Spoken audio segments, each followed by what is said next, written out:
Under the command of General Eisenhower, Allied naval forces, supported by strong air forces, began landing Allied armies this morning on the northern coast of France. This ends the reading of Communique number 1 from Supreme Headquarters, Allied Expeditionary Force. And with that announcement, the world learned of the Allied landings on continental Europe on June 6th, 1944, D-Day. 70 years later, we look back upon that day.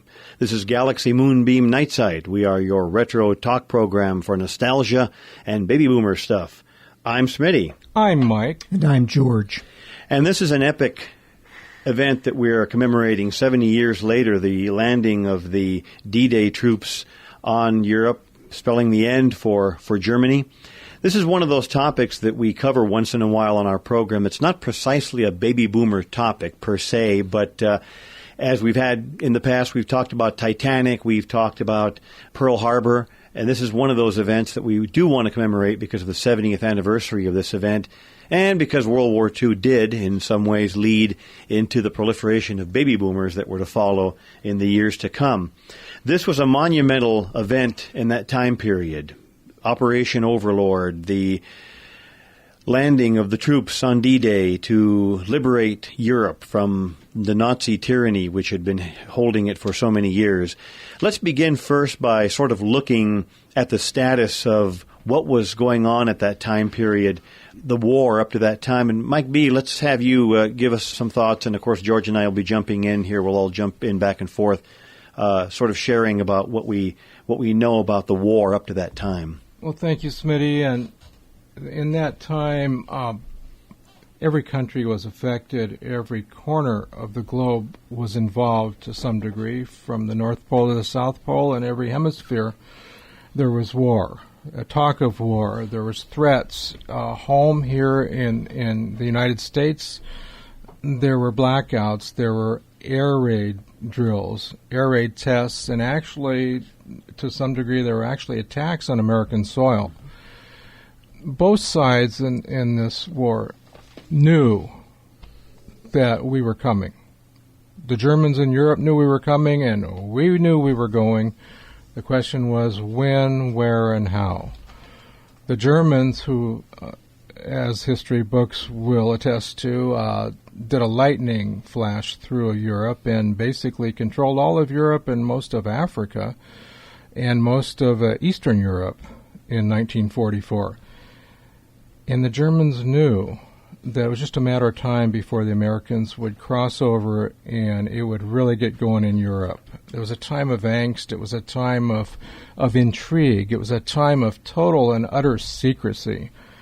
War up to the time, there was the North Africa campaign. American forces were in Italy. We were going full strength in the South Pacific, and the Germans referred to it in history books in the annals of time as Fortress Europe. Hitler felt that Europe would not be penetrated, that at any cost the Germans would control Europe for 1,000 years to come. We had different ideas. We had some fellows by the name of Winston Churchill, Franklin Roosevelt, and Joseph Stalin who strongly disagreed with Mr. Hitler's philosophy, to the point where we weren't really close friends, all of us, with the Russians and the British, but we got along. Well, suddenly overnight we had to become very good friends because our lives were at stake, the lives of our citizens, and our freedoms were at stake. So with Winston Churchill and FDR and Joseph Stalin all trying to figure out how to get into Europe and get moving on this war, came a plan to invade Europe known as the D-Day invasion. And again, as I said earlier, the Germans knew we were coming, but they weren't quite sure when and weren't quite sure where. Do you imagine the biggest secret probably of the 20th century?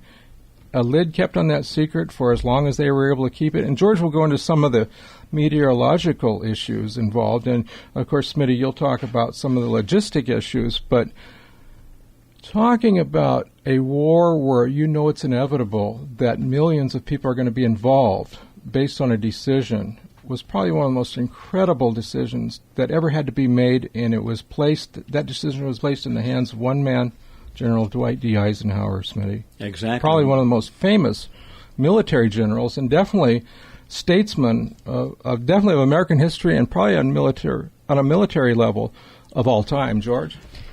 What I was going to mention here is that there is something that comes to mind that would be of great interest to our audience, and that is when we think about the leaders at that time, primarily Winston Churchill and Franklin Roosevelt, that if you read Pulitzer Prize-winning author Doris Kearns Goodwin's book titled No Ordinary Time, she mentions with crystal clarity that Winston Churchill literally spent months at a time living in the White House and on a day-to-day basis conferring with Mr. Roosevelt on a person-to-person basis, face-to-face, contemplating and developing the strategy that eventually led to D-Day, and of course, as you correctly noted, was in the hands of General Eisenhower to make that decision. But what is so interesting about that is that Ms.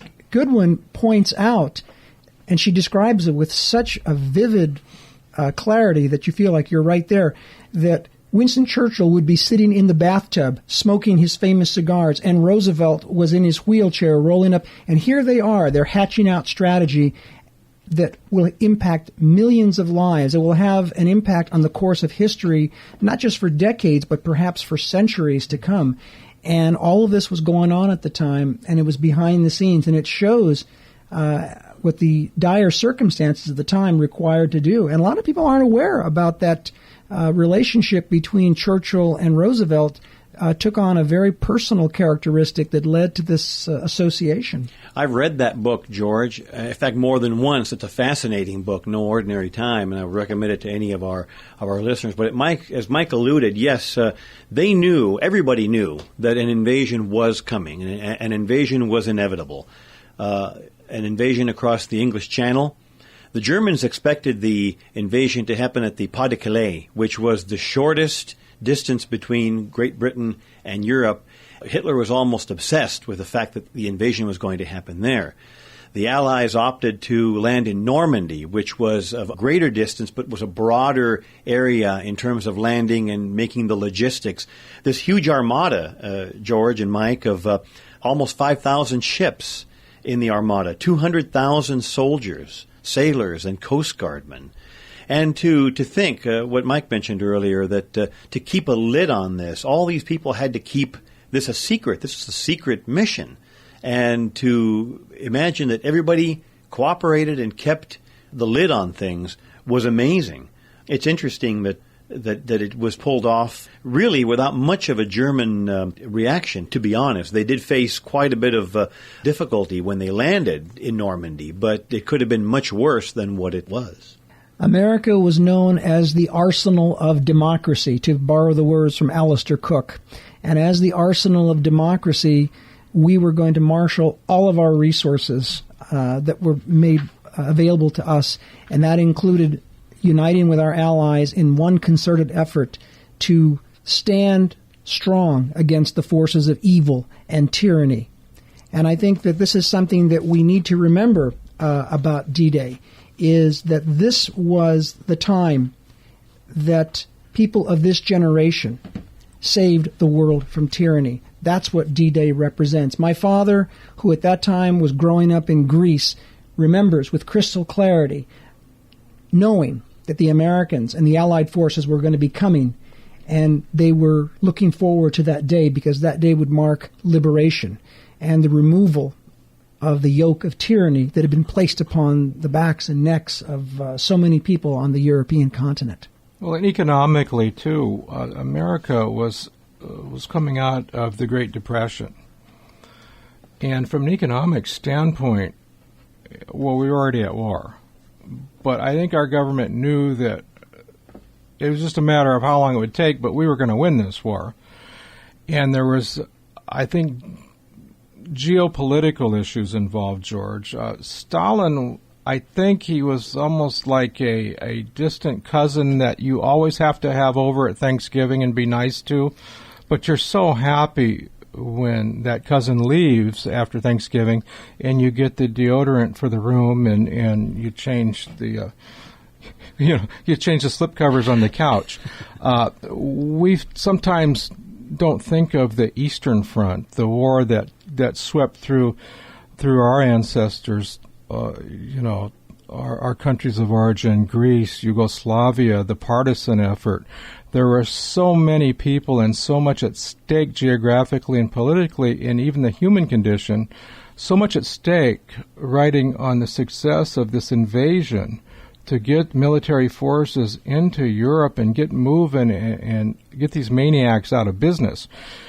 And having said that, we had, when I say economically and politically, we had moms and sisters and disabled uncles and fathers, grandfathers who weren't able to serve in a military capacity, working long hours, everywhere from raising crops to working in factories. So my point is everybody was on board, not just everybody in America, but everybody in the world, especially on the occupied sides. We talk about Greece, and I remember talks by my grandfather talking about the partisan effort. So there's a lot of at stake, a lot riding in the hands and the mind of General Eisenhower. And we'll talk a little more about that as we go further, deeper into this D-Day special, June 6th, 1944, 70 years. Absolutely right, Mike. And what we want to do right now is we want to put you sort of in the mood to get a feel of what was happening at that time period. Now, we began our show with the official bulletin from SHAEF, Supreme Headquarters, Allied Expeditionary Forces in London, announcing the official bulletin that the D-Day invasion had started. But let's play for you right now some radio clips that we want to share with you.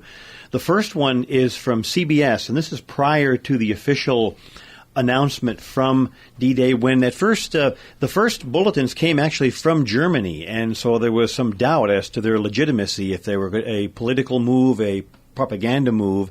Let's play for you right now the first bulletin, heard about sometime in the early morning of June 6, 1944, Eastern Time, and let's listen to that so you can get a flavor of what was happening and what Americans at home were listening to on the radio. The Allied invasion has started. The news to this moment is all supplied by the enemy. The Germans, through the Berlin radio, tell us that the invasion, that's the enemy's word for it, has started. There is no Allied confirmation. Shortly after 1 a.m. Eastern Wartime, Columbia's shortwave listening station heard the Berlin radio make this announcement, quote, "Here is a special bulletin. Early this morning, the long-awaited British and American invasion began when paratroops landed in the area of the Somme estuary. The harbor of Le Havre," the Berlin broadcast went on, "is being fiercely bombarded at the present moment. Naval forces of the German Navy are off the coast fighting with enemy landing vessels. We have just brought you a special bulletin." End quote. That was a German radio bulletin we repeated for you. It was heard by Columbia's shortwave listening station at the beginning of Berlin's 1 a.m. Eastern Wartime news broadcast to North America. It was repeated in the middle of the program, and there is no confirmation from any Allied source. In fact, the War Department in Washington says it has absolutely no information on these German radio reports. Here's a bulletin from London. Shortly before 1 a.m. Eastern Wartime, the BBC broadcast the Allied High Command's urgent instructions to Holland, advising all people living within 18 miles of the coast to leave their homes immediately and also to keep off roads, railways, and bridges. This may have been another of the series of instructions the Allied High Command has given the people of Europe. Please remember two things. Prime Minister Churchill has warned us that there will be many Allied feints, deceptive moves. And we've also been told to expect an invasion story, similar to that we're now relaying to you from the Germans. In this way, the Nazis might hope to make the patriots in the conquered countries reveal themselves, and thus reduce the effectiveness of these groups when our landing does actually start. The German agency DNB says Dunkirk and Calais, just across the Channel coast from Britain, are under attack by strong formations of bombers. Transocean said the long-expected invasion by the British and Americans was begun in the first hours of the morning of June 6th by the landing of parachute troops in the area of the mouth of the Somme. Allied headquarters remained silent. The German DNB agency said Le Havre was being violently bombarded at the present moment. That was at 7 a.m. German time or at 1 a.m. Eastern War Time. Please remember that the War Department in Washington has no information on these German reports. Although there is no reason to believe the enemy report, CBS will remain in operation overtime tonight until the facts are known. We repeat, this network will operate beyond regular time until the German report has been verified or has been proved erroneous. Erwin Darlington reporting for CBS World News. This is CBS, the Columbia Broadcasting System. And that was the first bulletin that Americans heard on CBS where they weren't sure yet because, again, the first sources of the information were the Germans. And, of course, they were well known for putting out propaganda. Now, in the course of those early morning hours, this was obviously after 1 a.m., we heard the bulletin from Schaaf, which I quoted earlier, which you heard at the very beginning of our program. Let's listen to another clip now, again from CBS with Robert Trout. This came right after the bulletin from Schaaf, just to give you a feel for what was going on, how radio was reporting the news. Again, radio, the dominant medium at that time period, which had done an outstanding job of bringing the news of the war to the American public, now continued to give everyone the news on D-Day. So here's the next clip we have for you with Robert Trout and CBS. Ladies and gentlemen, here we are back at Columbia's news headquarters, the newsroom in New York. I've just taken the microphone out of the studio again and back into our news headquarters. You have just heard from London Colonel R. Ernest Dupuy of the Supreme Headquarters of the Allied Expeditionary Forces reading Communique Number 1. Everything to this point has been German reports, and Communique Number 1 now says, under the command of General Eisenhower, Allied naval forces, supported by strong air forces, began landing Allied armies this morning on the northern coast of France. It is now official. The landings have begun.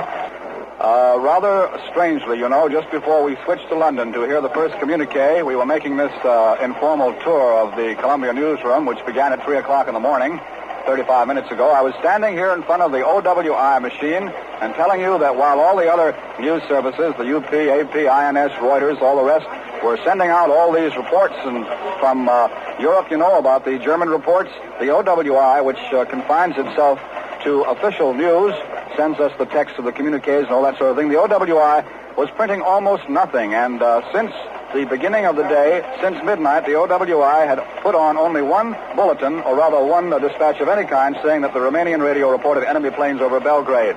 And, of course, at that moment, after I came out of the studio on the OWI machine, here is what is now printed. OWI 2, meaning the second bulletin since midnight. OWI 2, flash. Supreme Headquarters announces Allies begin operations on northern coast of France. 3:34 p.m.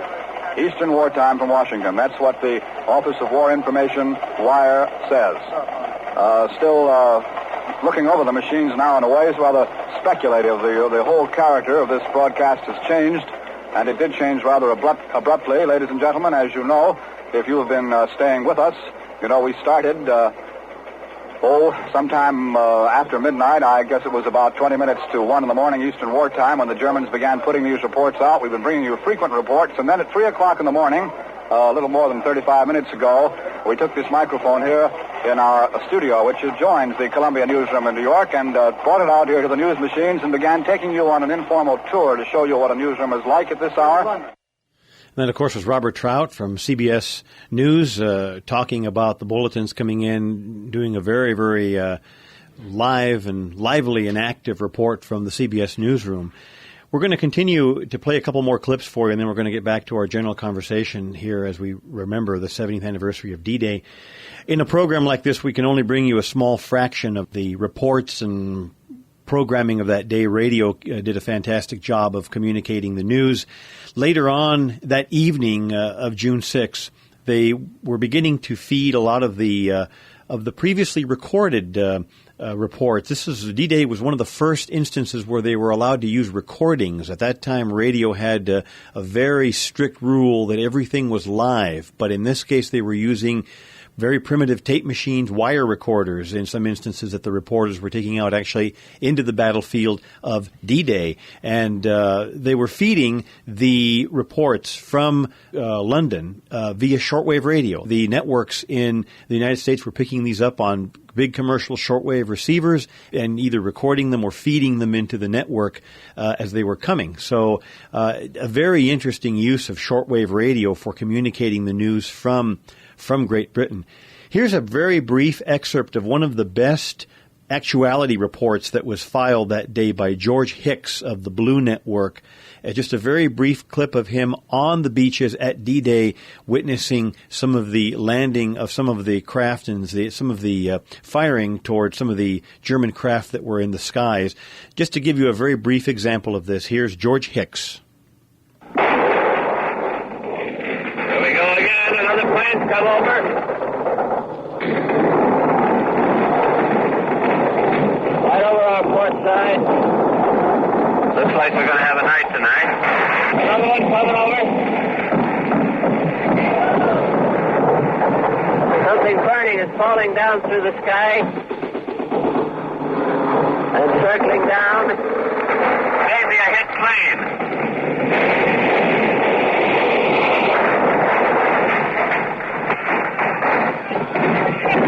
There we go. They got one. They got one. We got that one. We got it right here. Did we? Yeah.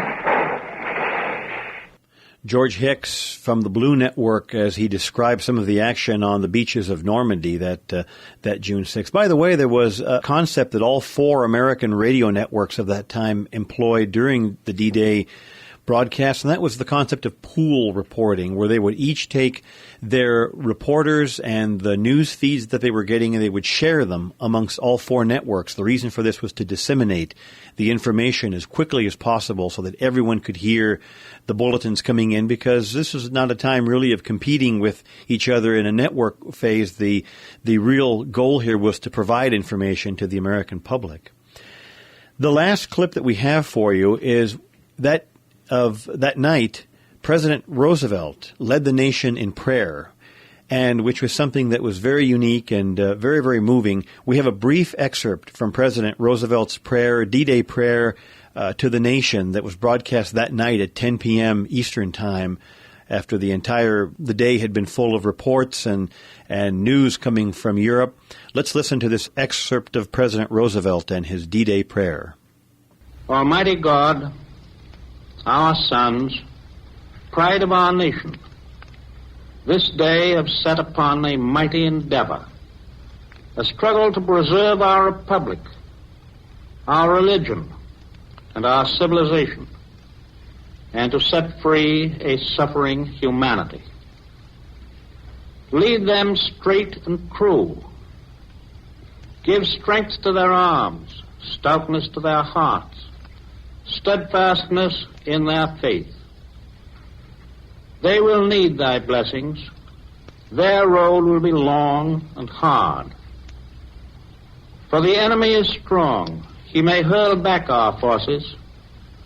Success may not come with rushing speed, but we shall return again and again. And we know that by thy grace and by the righteousness of our cause, our sons will triumph. They will be sore tried by night and by day, without rest, until the victory is won. The darkness will be rent by noise and flame. Men's souls will be shaken with the violences of war.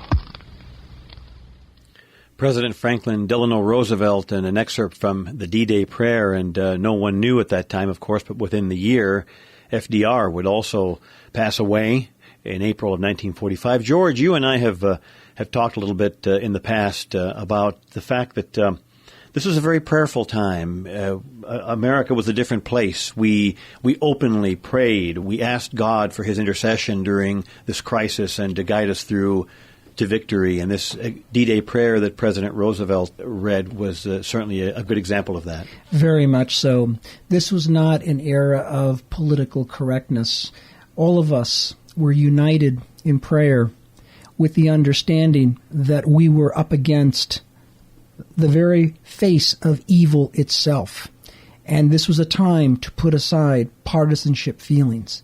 It was a time in which one had to exercise everything to the best of your strength and your ability, but ultimately put your faith in God and ask for the Almighty's intercessions to help you fulfill your plans and expectations in accordance with His will. And certainly President Roosevelt expressed this very eloquently and sincerely in this most profoundly moving prayer. Yes, he did, and it's certainly something that we would be wonderful to see nowadays, but sadly you probably would not really see something like this today. And not only that, but I recall from what my mother has told me, as well as my uncle from New York City had said, that churches were always open throughout the week at all times, and that people were encouraged to go in, to light candles, to offer prayers of intercessory support for our men and women who are fighting overseas, as well as for all of the Allied forces, and to pray that God's will be done and that our forces would be victorious. Absolutely. George, you have some interesting information to share with us regarding some astronomical connections to D-Day, and we'll talk a little bit about weather and about some other things too, but why don't you lead us into that subtopic? Well, Gilbert, this is something that we had covered earlier with the Titanic programs that we did, and that is we have an opportunity to use astronomy to get a better understanding about the events in history, including military history, and based upon the wonderful book titled Celestial Sleuth by Donald Olson, we can actually answer some very interesting questions revolving around D-Day. Why did we select June 6, 1944? Did we want to have a full moon, or did we want to have a new moon? How important was the tidal action in terms of rising and falling tides? How did this come into play? These are just but a few of the questions that can be answered by looking at it through an astronomical prism, so to speak. And what I did here was I had an opportunity to review some of the journals of General Eisenhower, General Montgomery, Prime Minister Winston Churchill, also General Chester Nimitz, and Admiral Nimitz. And what we learn from all of them is the following. First of all, the months of May and June were originally chosen with the idea that it would allow ample time for Allied forces to gain momentum through the summer months before bad weather would slow down the progress of forces. Then we find out that General Eisenhower determined that it was not going to be in May because we were not ready yet. Our forces had not yet been properly prepared. So then it was determined to zero in on June. And specifically, we were looking at June 5th, 6th, and 7th. And originally, the general selected June 5th, but because of very bad weather, it was determined to go at June 6th.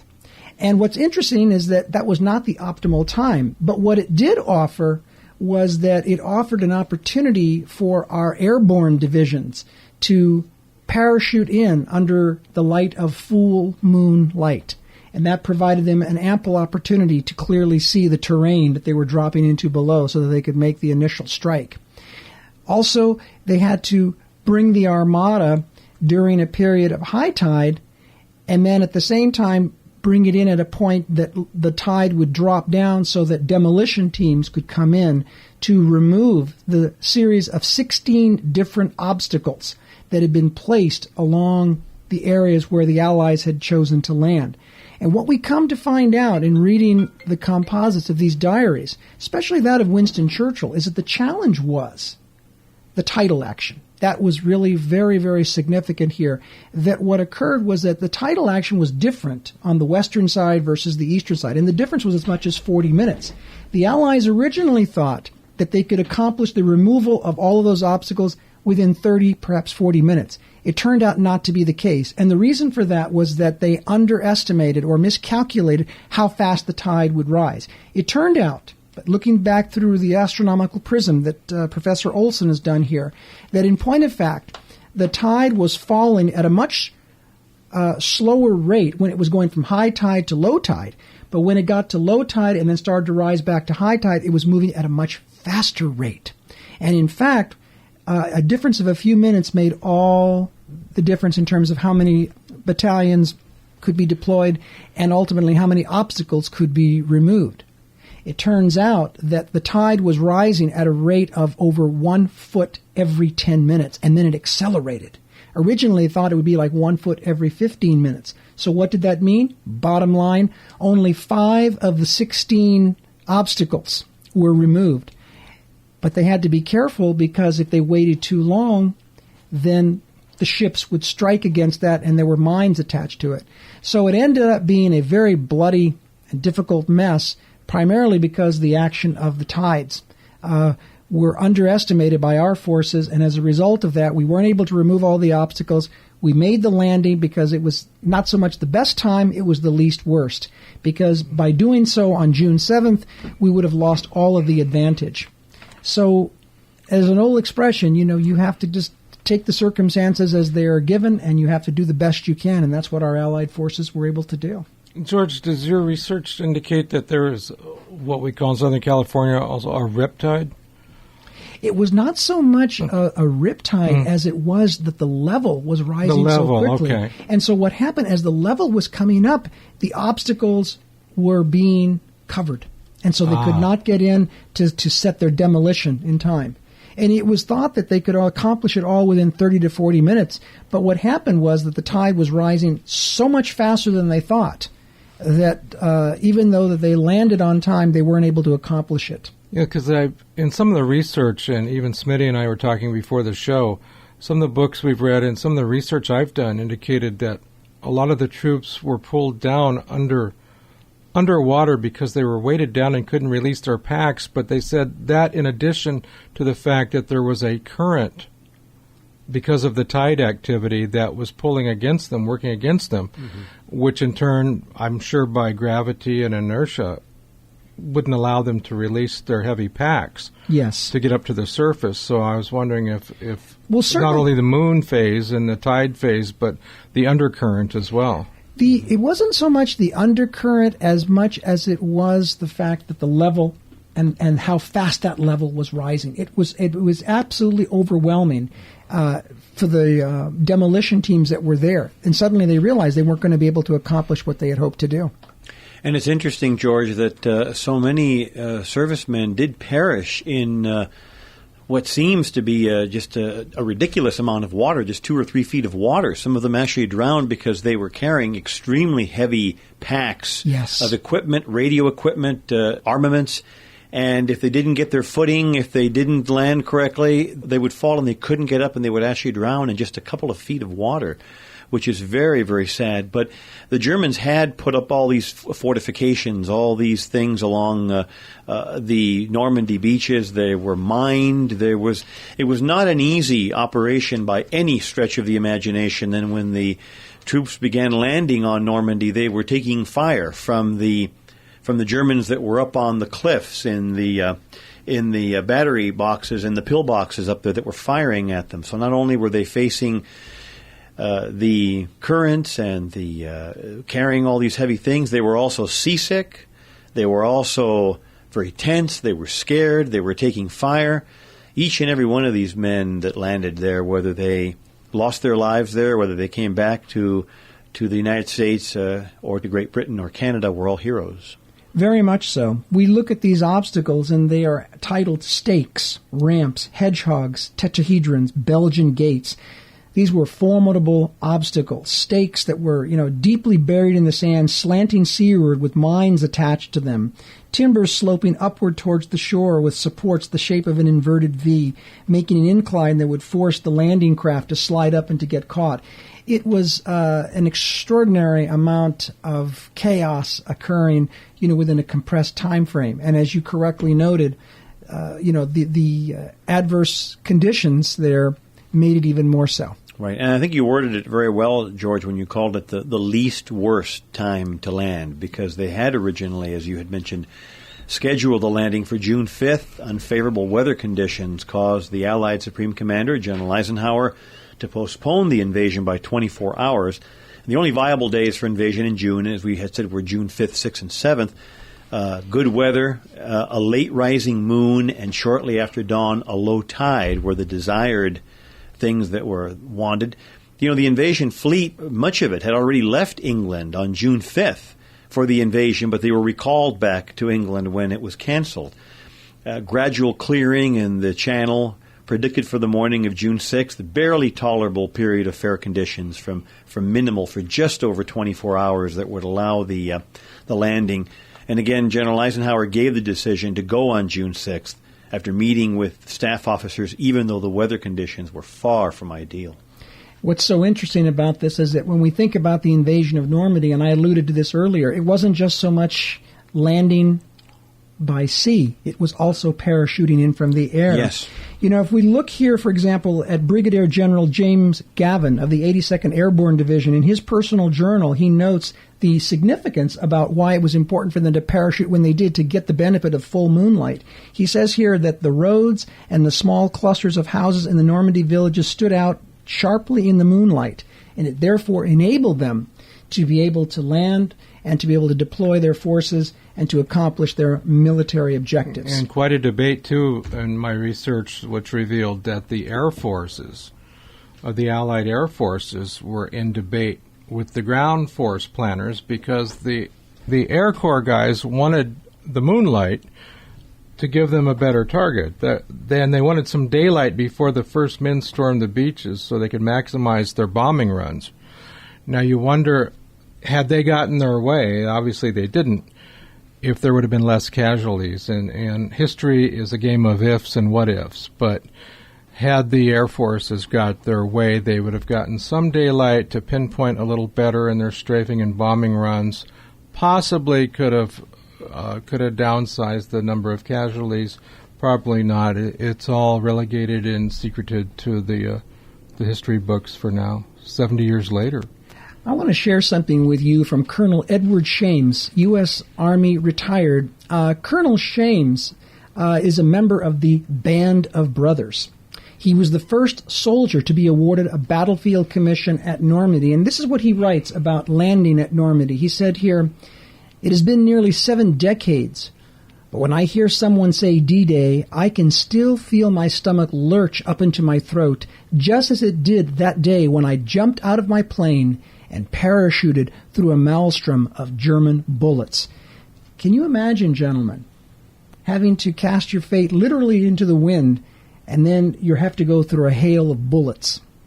It's absolutely mind-boggling to think of the bravery and the courage of all of these men who were able to take this effort and to do so for love of country, for love of freedom, to defend liberty against the forces of tyranny.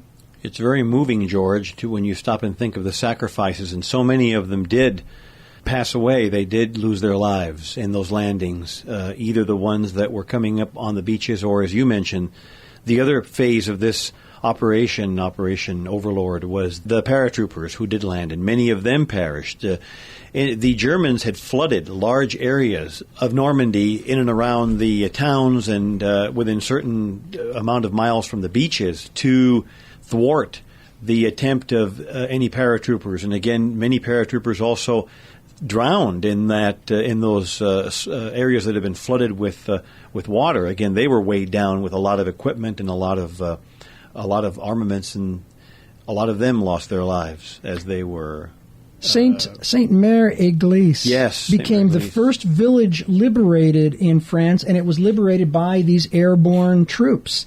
And there is a remarkable stained glass window in the church of Saint Mère Église that depicts the Allied airborne troops on either side of the Virgin Mary. And in fact, there's a dedication there that reads, "To the memory of those who by their courage and by their sacrifice liberated Saint Mère Église and France." And if you look there at the church, there is still a mannequin with a parachute attached to it that is still hanging there, and that's, of course, Private John Steele, who was snagged on the church, and he was left suspended there for several hours, and he survived by pretending to be dead. I believe this was depicted in the movie The Longest Day. Yes, it was. Well, the landings continued, and we did find success at a high cost, but the landings did help to liberate France. A great number of the German command was not there. They did not believe. They were adamant that the landings were not going to happen because of the bad weather. Field Marshal Erwin Rommel, who was the commander-in-chief of Army Group B, left for Germany. He wasn't even there. There were many other commanders who had left for some exercises, some field exercises, all believing that the landings would not take place for at least a couple of weeks. Any thoughts on the aftermath of D-Day and how we eventually made our way in and eventually liberated France and liberated Europe? Well, in addition to that very focused comment there, Gilbert, you know what? Hitler had a big hand in being asleep, literally asleep. Yes, you're right. He was asleep, and we talk about moon phases and tides. Hitler was a stargazer. He made a lot of his decisions based on stars. Astrology, as we all know, and to some degree black magic, some cultism.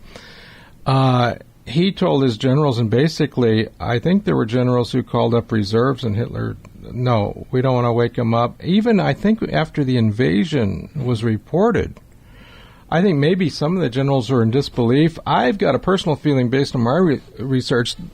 They didn't want to be the guy that went knocking on the door where Hitler was sleeping to tell him that Fortress Europe is now under siege, or the Allied troops have landed. Whatever case may be, there were very, very crucial hours that were wasted because Wehrmacht, German army reinforcements, and Luftwaffe were not put into place because Hitler had the sole and total and supreme authority to either allow or disallow movement of forces. George?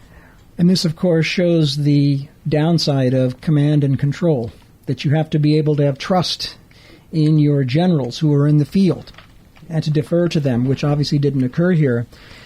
I thought it would be important to mention here that when we commemorate and we reflect the enormous sacrifice that occurred on June 6, 1944, that the end of the war in Europe was 1 year away, and that we forget that there was still more bloody conflicts that followed. In fact, again, to quote from Colonel Edward Shames, who I referenced earlier, he noted the following. He said, "When I hear the word Bastogne, I swear that my feet literally freeze up as I remember the bitter cold and the booming artillery fire."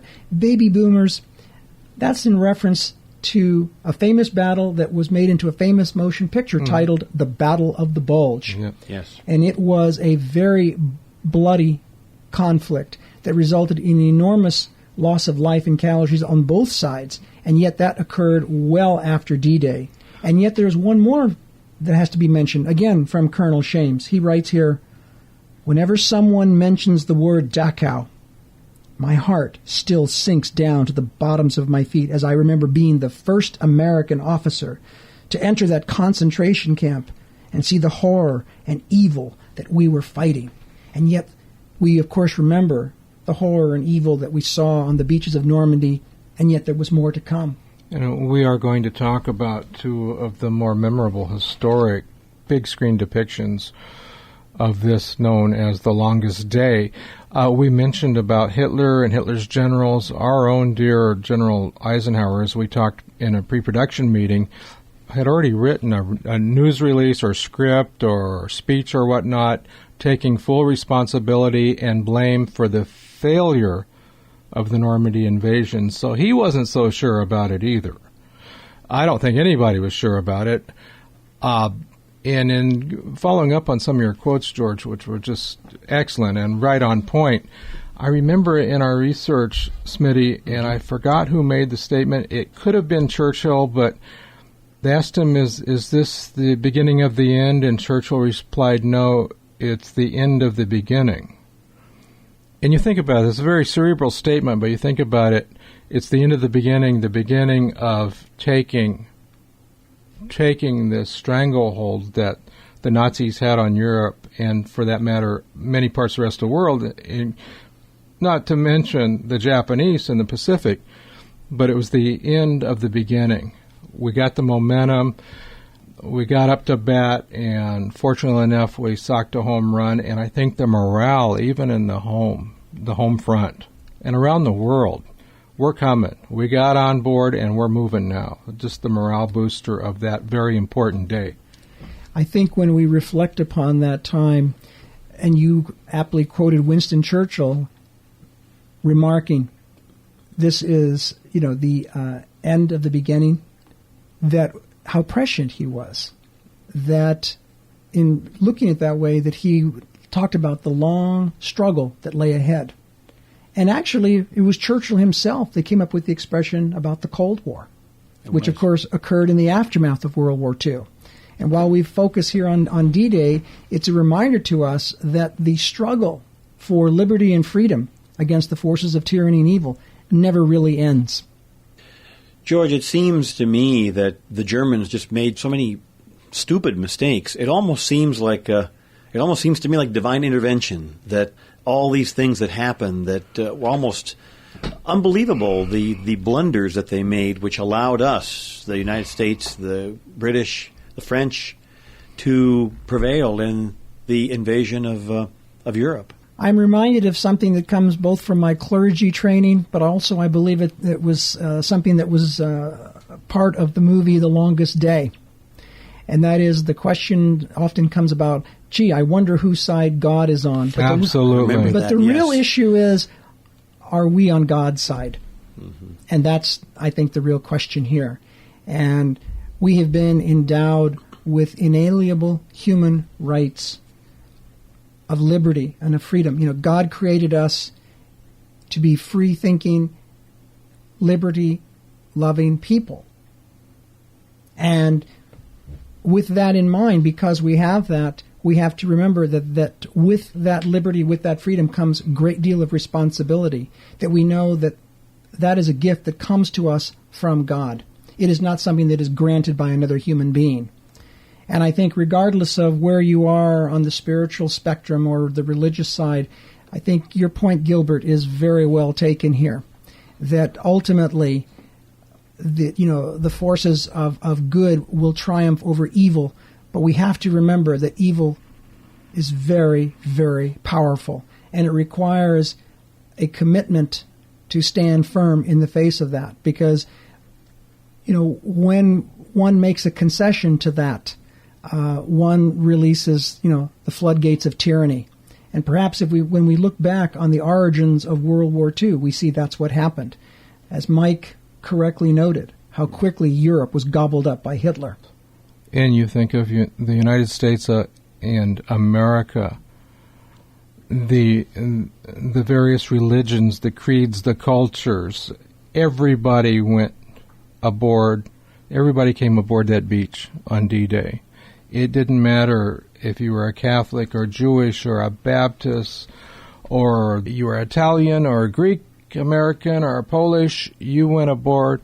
You went up on that shore, and with that horrendous machine gun fire, those 88 millimeter cannon shells dropping on top of you, seeing your buddies just disintegrated, and you were Americans. It was, as Tom Brokaw so clearly referenced, it was the greatest generation, and Smitty and I were talking before production, it was also the bravest generation, in my opinion. Yes, absolutely, Mike. It most certainly everything was at stake, and that's one of the blessings that we have with our wonderful cinema industry, is that we have an opportunity to see this and witness it on the big screen. In 1962, we saw an all-star film based on the book by the same title, The Longest Day, and it featured such wonderful actors as John Wayne, Henry Fonda, Robert Mitchum, Sal Mineo, Jeffrey Hunter, and a host of other stars. And they, of course, showed what it was like to be involved in such a dangerous but somewhat orderly invasion. And yet we know that there was chaotic events surrounding them. And the focus of that particular film was on the historic event itself, the heroism that was made. And what is heroism, gentlemen? Heroism is superlative courage displayed in the face of great adversity. And that's what's demonstrated in the film The Longest Day. We see these decisions being made, not capriciously, but with angst, with doubt, but ultimately putting it into the hands of God, that this is what we are called to do, this is what we are going to do and move forward. And there was obviously an emphasis on self-sacrifice. There's not a great deal of introspection in these films, and in this particular film. And I think it's evident, again, reflecting that films that tend to be made in close proximity, time-wise, to when the event occurs, tend to focus on the historic event itself. They tend to focus on the heroic actions. But with the passage of time, we have an opportunity to explore the other aspect, and that is, it's not just always a question of heroism, but when you're in the line of fire, it is a question of survival. In other words, when you get down at that operating level, in the foxhole, so to speak, or in this case, on the beach, that it is really more about taking care of your buddy who is right next to you there, taking care of your comrades. And I think that this is what was so vividly depicted in the film titled Saving Private Ryan, in which there was a very graphic portrayal as to what was going on at D-Day. And to a greater extent, there was also a look at the psychological side, the behavioral side. And it's not to say that one film is better than the other, but it allows us to explore multidimensional elements that are involved in such a conflict. There are acts of heroism. There are acts of survival. It's not pretty. It is graphic. And, of course, in deference to our greatest generation, and it's been found when I've been doing my research, I think maybe you too have experienced the same thing, a lot of people associated with this generation don't really like to talk about it. It's a very, very private matter. I remember reading about the great baseball star Gil Hodges, who we've talked about in previous episodes here from the Dodgers. He was a hero in World War II. He never talked about his service other than just to acknowledge the events that occurred and having participated in them. And I think that this is interesting that, we as baby boomers have come to appreciate, through the passage of time, a deeper reflection on what has occurred here. We remember the historic events, we remember the heroic acts, but we also understand what underlies that. You're right, George. Ultimately, this is a human story, and this is a story of men sacrificing their lives, of risking their lives to liberate for a cause that they believed in, and ultimately many of them did leave their lives on those shores and on the continent of Europe. Getting back briefly to the motion pictures, The Longest Day is one of my favorite motion pictures. I must have seen it at least a dozen times, maybe even like 15 times or so. And I have seen Saving Private Ryan, and the comparison is that The Longest Day is definitely more of a study in the reactions of the men involved, looking at the psychological side of the decision making, the planning, their thoughts. Saving Private Ryan, as you'd mentioned, is a very graphic motion picture, and I think that also reflects on the changes in the motion picture industry from 1962 to the time that Saving Private Ryan was filmed. But yet both provide valuable perspective. Yes. But none provides the same perspective as when we have an opportunity to talk with those who are somehow connected with these events, either directly or indirectly. I know that in talking with my father and with relatives who still reside in Greece, that there is a very solemn remembrance of the events that occurred, to know that the Allied forces had landed, to know that the Allies were successful, to know, as you correctly noted, Mike, that momentum had finally shifted, and that as a result of that, that it was the beginning of the defeat of tyranny that had enslaved Europe for so long. And I remember seeing the film The Longest Day with my father and my mother. It was actually June of 1968, I recall. I was in elementary school at the time. And I remember how profoundly moved my father was. And my mom, who was born here, of course, in the United States, in Texas, she had a different perspective. She graduated in 1944. And she remembered some of her classmates who were upperclassmen that had graduated the year before, who had participated in D-Day, some of whom never came home. And she had some of their dog tags and letters and postcards from that era. And what we are reminded when we see a film like The Longest Day, and perhaps even more so with the film Saving Private Ryan, is that everyone has a story, and that no life, gentlemen, no life should pass away unnoticed. And so when we look across and we see the cemeteries that line the area of Normandy and elsewhere in that vicinity, we think about each one of those crosses represents a separate story. And you look at both of the pictures side by side, The Longest Day, which is still, and probably for the next several decades will be known as Hollywood's definitive D-Day movie. But more of a modern account was given in Saving Private Ryan. You had a total shift in American social and taste mores between the time of The Longest Day and the time of Saving Private Ryan. One thing about The Longest Day that cannot really be said about Saving Private Ryan, Longest Day was one of those historical epics that showed every angle. They showed behind the German lines, they showed the French people, the yes. villagers, the underground. There are a lot of angles of The Longest Day. Saving Private Ryan, on the other hand, basically showed the carnage and the evil and the gore and the pathos and the human emotion of what is war. Of course, with The Longest Day, it was a star-studded epic, big names. Every second of that movie, there was a big name in there. And it was one of Daryl Zanuck's typical epics, as only Zanuck could do one, and probably his final epic. But moving fast forward to Tom Hanks in producing Saving Private Ryan, it brought the earthiness and the horror of war as only color could do many, many decades later versus the black and white epic in the drama known as The Longest Day. Smitty? Exactly, Mike. George, well, we could go on for hours and hours talking about D-Day, but unfortunately our time has run out. But we did want to pay tribute to all of those who served, those who came back, and those who did not return, and remember them on this 70th anniversary of the D-Day landings on Normandy. We would very much like to hear from you. If you would like to drop us an email, our email address is galaxymoonbeamnightsite@gmail.com, galaxymoonbeamnightsite@gmail.com.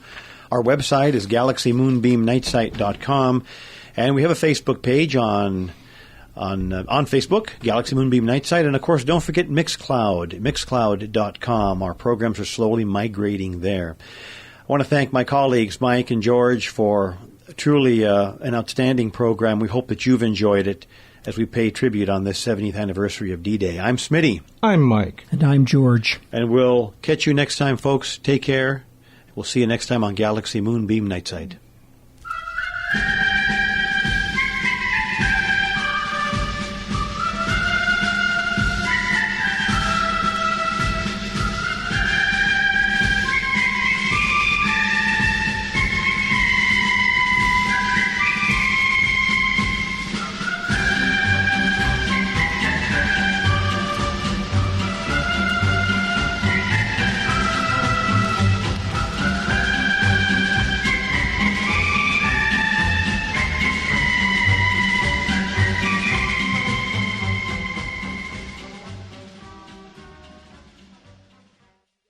This is the Galaxy Nostalgia Network.